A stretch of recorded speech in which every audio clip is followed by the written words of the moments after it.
Уже второй год в политехническом лицее Мирного действует корпоративная программа «Алроса». В 2018 году по инициативе алмазной компании совместно с управлением образования был открыт «Алроса-класс».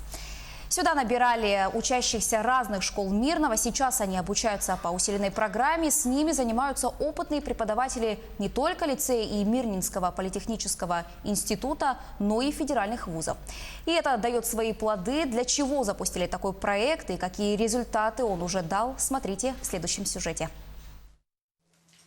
Ученица Алроса-класса Елизавета Семенякина с физикой на «ты». Тема ее научной работы – нитиноловый двигатель. Она, используя свойства никелида титана, создает механизм для переработки тепловой энергии в энергетическую и механическую. В марте в городе Москве она будет защищать свой проект на всероссийском этапе научно-практической конференции «Шаг в будущее». Уже в феврале пройдет обучение на базе образовательного центра «Сириус». Это целый месяц учебы с сильнейшими преподавателями нашей страны. И, несомненно, это также, я считаю, что хорошо отразится на моем проекте. Так я получу более мощную базу знаний по физике и смогу дальше развивать инженерную часть данной работы.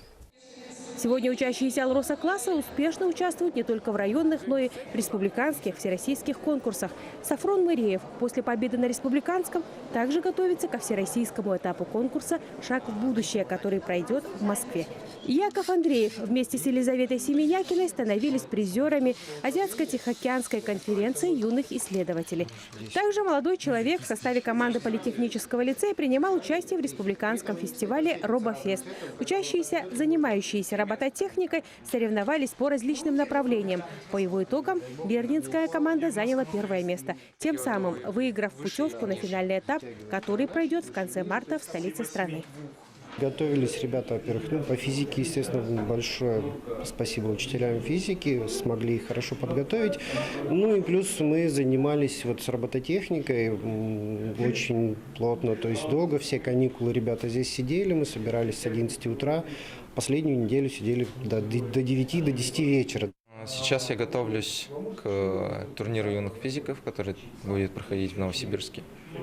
Значит, это такое мероприятие, в котором собираются команды из разных городов и представляют свои проекты. Напомним, еще в 2018 году на базе политехнического лицея был открыт Алроса-класс. Сюда отбирали детей со всех школ города. Корпоративная программа нацелена на то, чтобы подготовить школьников к поступлению в профильные вузы. Для учащихся созданы все необходимые условия, чтобы они смогли проявить себя не только в учебной, но и научной деятельности. В 2018 году, благодаря поддержке алмазной компании, 2 преподавателей политехнического лицея стали участниками всероссийского конкурса «Большие вызовы». Они прошли переподготовку на базе образовательного центра «Сириус».